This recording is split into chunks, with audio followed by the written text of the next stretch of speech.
Hey everybody, this is Dilyana Mileva, and I'm excited to bring you Menopause Made Easy, a podcast designed to provide you tips and strategy to navigate the changes in woman's body, mind, and spirit with more grace and ease. I appreciate you tuning in. Remember to like, subscribe, and turn on your notifications so you are updated of each episode release. Alright, let's dive in. Oh, hello, everyone, and welcome again in Menopause Made Easy podcast. We are in episode 33, I think, already. And today I have amazing guest, Angela Irwin. She is amazing coach. She's confidence coach. She's international speaker also. She's TEDx speaker.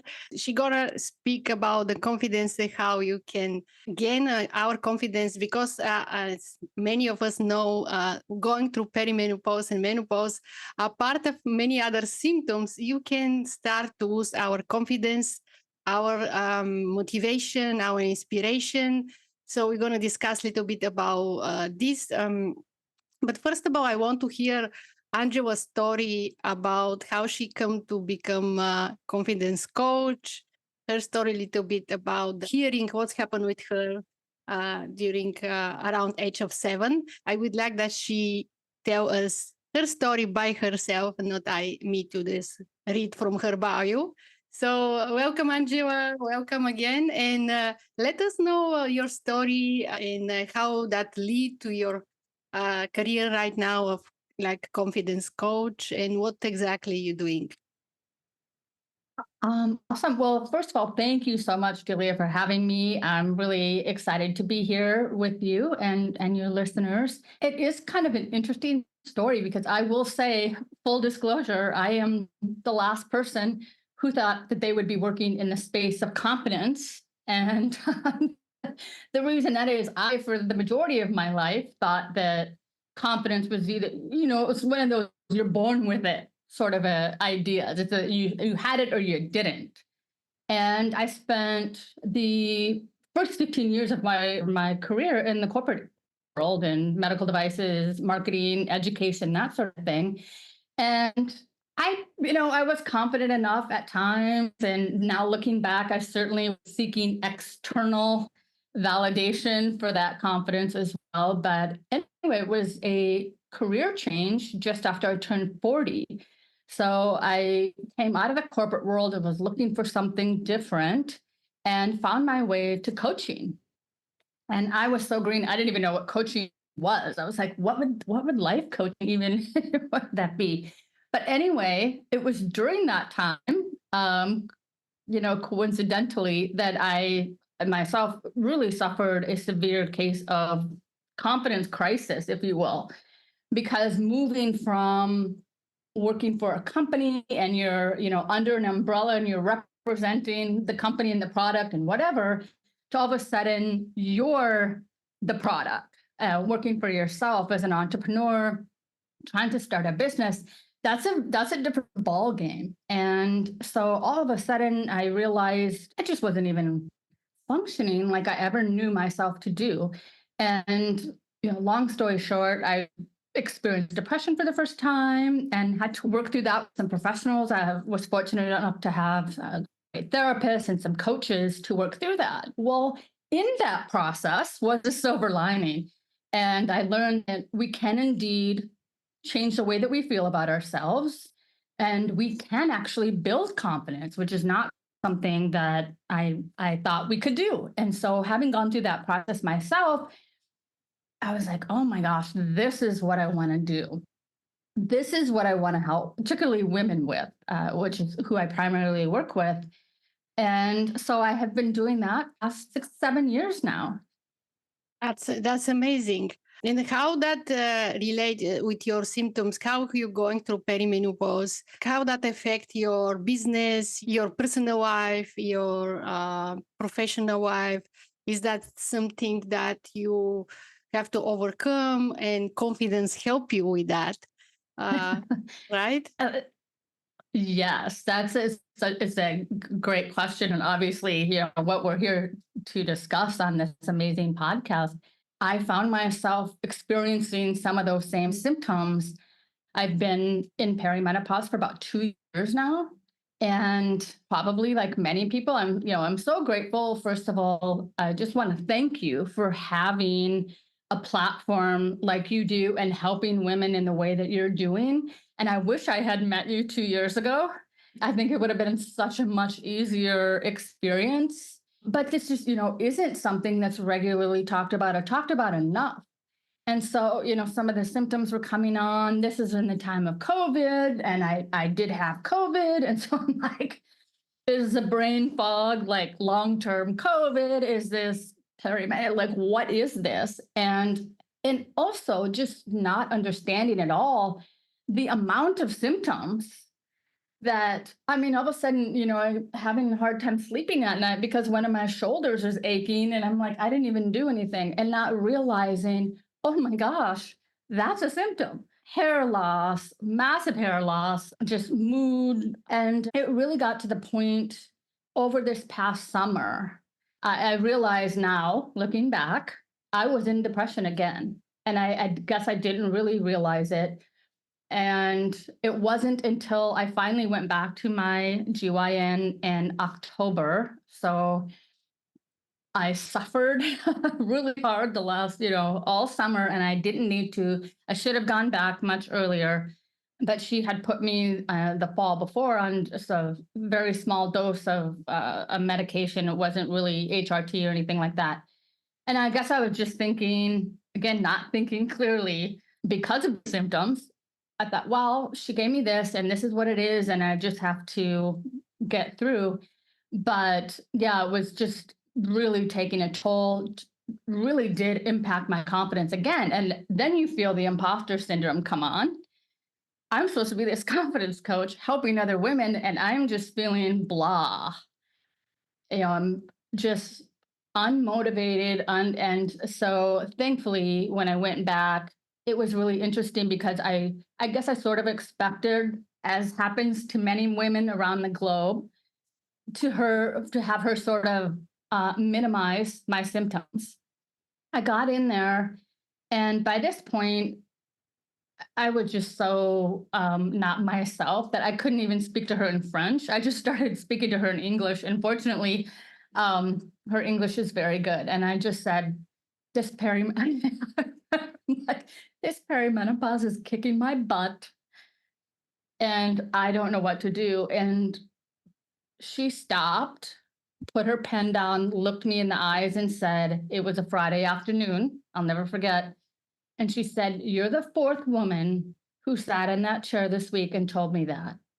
And I just, this wave of relief, I started crying. I started crying right there because, and I'm emotional just even thinking about it, because when you're having these symptoms and you're like, is it me?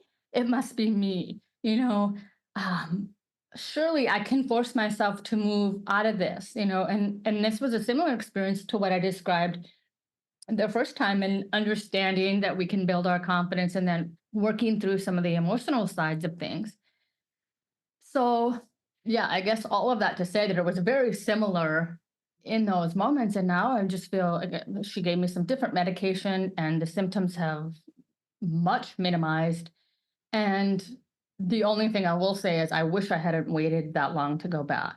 And so that I would definitely encourage anyone, if you are waiting or you're suffering in silence, please don't.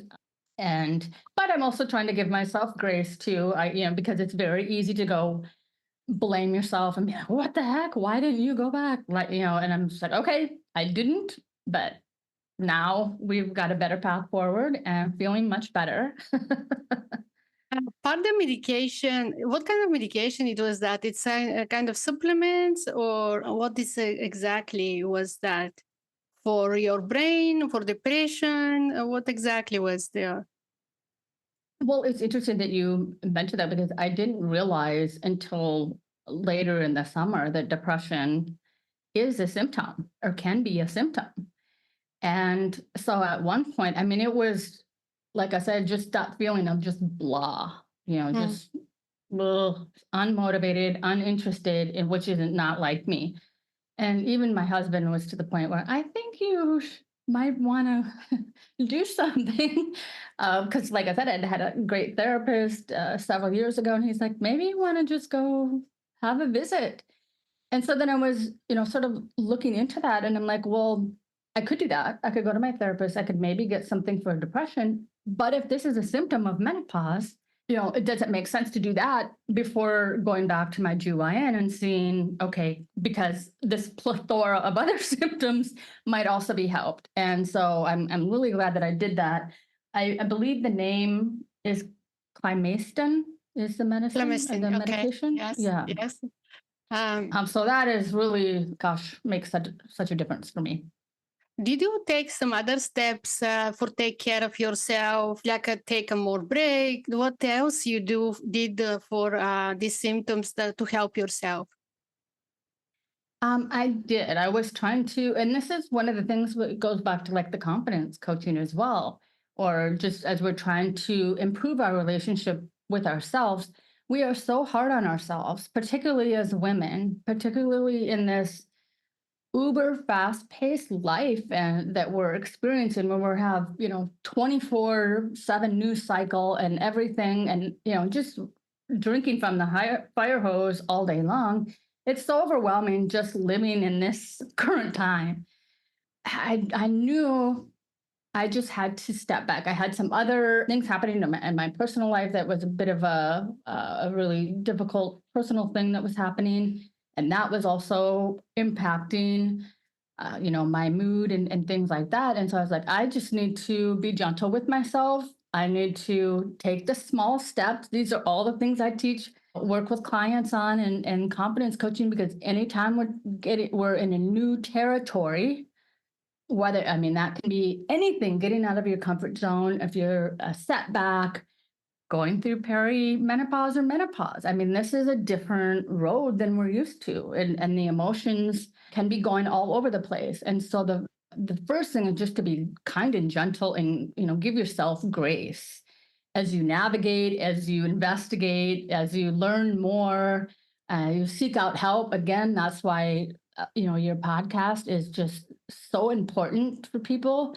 so that you feel like you're not alone. And of course, I had those days where I was like, oh, come on, like just get on with it. Like, you got to get this thing done, or you got to get this project or this new workshop put together, or whatever it might be, fill in the blank. And I just was like, okay, I need to slow down to be able to speed up. Because I am not, I knew I wasn't functioning as clearly as I normally would. And I'm like, well, I don't want to put something together and then be like, well, this isn't going to serve people in the way that they need to be served anyway. So I did give myself some of that, and slept probably more than I have ever slept. But then you wake up and you're like, okay, let's do this. And that's the small steps. I think that's the most important thing. When you're in that, sort of a funk and those emotions, it's just like, okay, well, I can't do everything, but I can do a few things today. And then you feel a little bit better anyway. I think that helps just in general. And you feel like, okay, I can do this. Yeah, it's amazing how you get inspired to help others through our own struggles and find this resilience and strength to continue to doing what you love to doing, even our not well, our condition or our how you feel. So, what you're doing to boost your self-esteem is self-acceptance during this period of time. That's a great question, because what I have learned, over this past 7 years, as I've worked with clients and, like I said, having gone through that myself, what's at the foundation of our confidence is self-acceptance. So you hit it right on the head. And, most of us don't realize that. And our self-acceptance is actually, or how we feel about ourselves, I'll just say that, because our self-esteem, self-acceptance, those are all terms sort of used interchangeably. But basically, the way that we feel about ourselves or view ourselves is formed in early childhood. So usually around the age of 7 or 8 years old, it was something that was told to us, something that we observed, or something that happened to us. And at that time, we're so young, the brain just takes that information on as fact. And that just remains in the subconscious mind forever, really, and until if you have the opportunity, like I did at 40, looking at this for the first time and, realizing that the way I felt about myself was actually really terrible, really terrible. And that stemmed back from losing my hearing over the span of 15 years. So that's kind of a different story. But that was what, from childhood, I just felt like a broken person.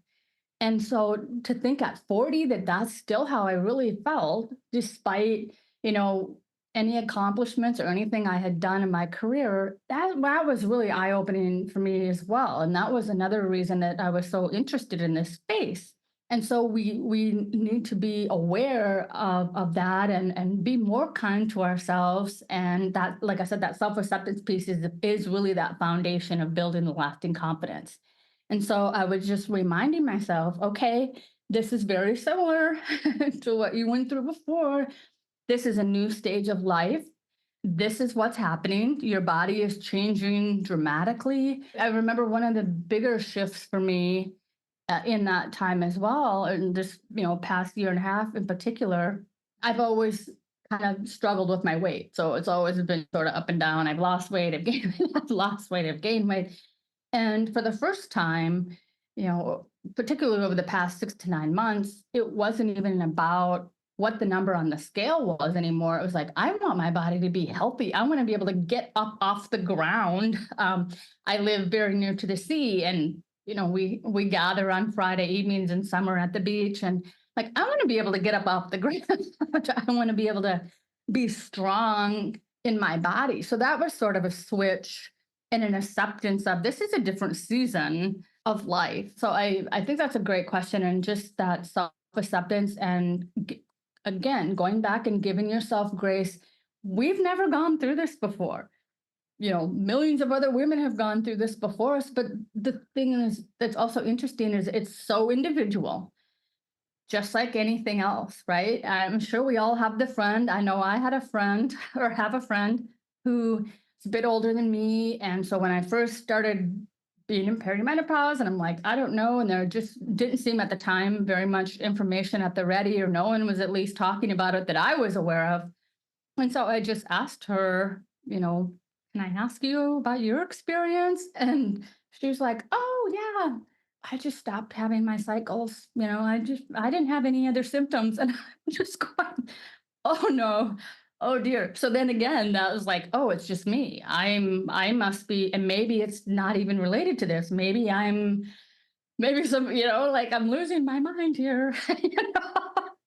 But fortunately, I did find some great resources. And I think that's one of the other important things too. And again, this goes along with confidence. It goes along with menopause and perimenopause is find someone, even if it's one single person, to have as a support person. Mine came in the most random way. It's not a family member or close friend or anything like that. Mine happened to be what I call sort of a mastermind buddy. She's also a business owner.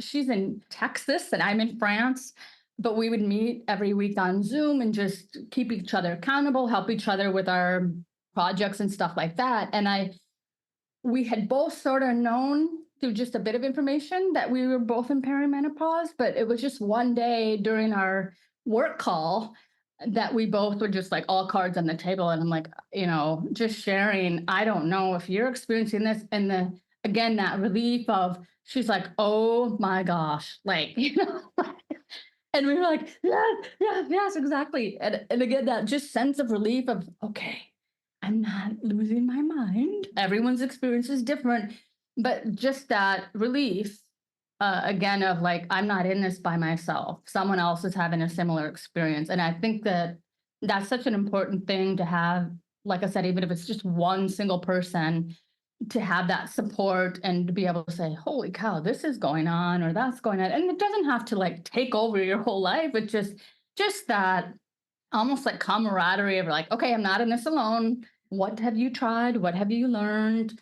Just like, again, this podcast and the information that comes out that's helpful for people to understand and utilize in their own lives. Okay. Tell me about your workshop. What you're doing with your workshop? How you help with workshop? I do different workshops on confidence. I do speaking, like this sort of thing, and other speaking, and also do private coaching and group coaching. And so the workshops are more in depth, where you get into some activities and implementing how to build that confidence. Really, we start off focusing on that self acceptance piece. And so there's a lot of work around that. And so those can be half a day workshop or longer. I do some trainings on Zoom, some short training on Zooms, but there are workshops available as well as a group coaching group that I have. That's a small group coaching where we do a lot of the things. It's really also about support and community and connection. I think that's so important in these busy times as well, is just to come in and feel a place where you can kind of just take a breath and have other people that are going through something similar and learn from each other and learn some of the tools and things like that. But it's not as You high have also pressure. you have also a Facebook group, right? You do something on Facebook group also, or just is for Facebook group? It's just for information. The Facebook group is pretty much just for information. Okay. And then you tell me a little bit more about the no-profit organization. What it's about. Okay. Yeah. So in COVID, so I mentioned earlier about I lost my hearing starting at the age of 7 over the course of 15 years. To this day, we still don't know why. I grew up in the US, I grew up in South Dakota, and it wasn't in my family. I wasn't sick. All the normal things that would normally cause hearing loss, it wasn't any of those things. But fortunately, here with the amazing technology called cochlear implants, and I have now heard with cochlear implants for almost 27 years, so longer than I heard without them, which is kind of amazing to think of. And so it's just fabulous technology. Unfortunately, in the US, while most insurances and Medicare and Medicaid will pay for the initial surgery for the cochlear implant, which is the biggest cost, they won't necessarily pay for the ongoing upkeep. And so there's an external device that is much like smartphone technology. It's going to need to be repaired, replaced, and upgraded across the span of someone's lifetime. And that costs about $10,000. And unfortunately, a lot of those very same insurance companies won't cover that ongoing cost. And so my fellow cochlear implant recipients are at risk of losing their hearing for a second time, which is just such a shame, and just beyond being a shame. It just shouldn't be, because we set our entire lives up around being able to hear, just like this. I wouldn't be able to be having this conversation with you without this external equipment.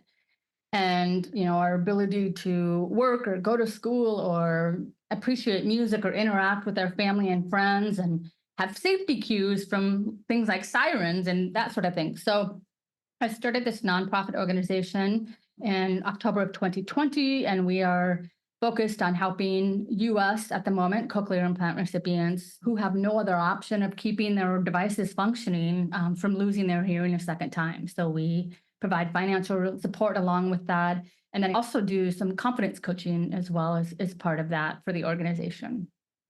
That's amazing. I wanted to let the audience know these additional resources and how you help, and this organization that can help also with hearing problem and all this. And so if there's one thing, let's recap. If there's one thing that our audience can implement right away, what is going to be? Well, I think the easiest thing is just try to give yourself grace at all times.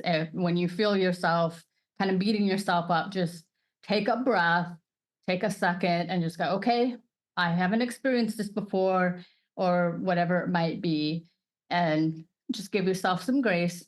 In terms of the self-acceptance piece and being kinder to oneself, I do have a free gift to share with the listeners around how to silence your inner critic. And it's a 3-step method that I created called the 3 C's, because what we want to do is catch your thoughts, challenge your thoughts, and change your thoughts. And the reason that is so important is because 80% of our daily thoughts that we're thinking are negative. And a lot of that's on repeat. So if we can catch those thoughts that are in the subconscious that are just going on autopilot, we can become much kinder to ourselves. And I explain it more in the free giveaway that I'll share with you. They can find this in your website. Can you say the website? They're gonna have it in the show notes, but you can also verbally say, how was your website? Absolutely. So it is called Joyful Life Solutions, all one word, Joyful Life Solutions. So you can go there and get information about any programs or coaching, as well as 3 C's to help you silence your inner critic. Okay. Any final words for our listeners before you wrap up today? I think, as we, it's been a really good reminder, I think, especially in this from COVID and moving beyond that reminder. And I have to remind myself as well, like we have just this one life and it's going so super fast. And, that the vein of confidence or just feeling a little bit not unconfident, that we remember that we're not meant to be like anyone else. And if we can share more of ourselves with the world, and that can just be taking small, consistent steps, like I was mentioning earlier, just take one step a day, if that's what you can do, and then be proud of yourself for doing that. But yeah, we have just this one life, and I wish you all the best, and just to be more of yourself, to be bold, to be you, and there's no limits. Thank you, Angela, for your kind words. Thank you for your wisdom and your suggestions, your guidelines, and your amazing work. You're these amazing people who help so much. So thank you. I'm honored to be you to be my guest in Menopause Made Easy. Thank you, everyone, to listen again our episode. And I hope you get valuable information from all of our guests. So keep listening, share this podcast with others. Stay tuned for the more valuable information and amazing guests. For up to next time, stay healthy, be happy, and visit also menopausesupportacademy.com for more valuable resources. Thank you. Thank you for tuning into Menopause Made Easy. You can check out more episodes on Apple, Spotify, iHeartRadio, and your favorite podcast apps. Check out the show notes for any website linked to this episode, including where to connect with me on social media. I appreciate you tuning in. Remember to like, subscribe, and turn on your notifications so you'll be updated of each episode release. And visit me at menopausesupportacademy.com for all podcast updates as well. Appreciate you dropping by.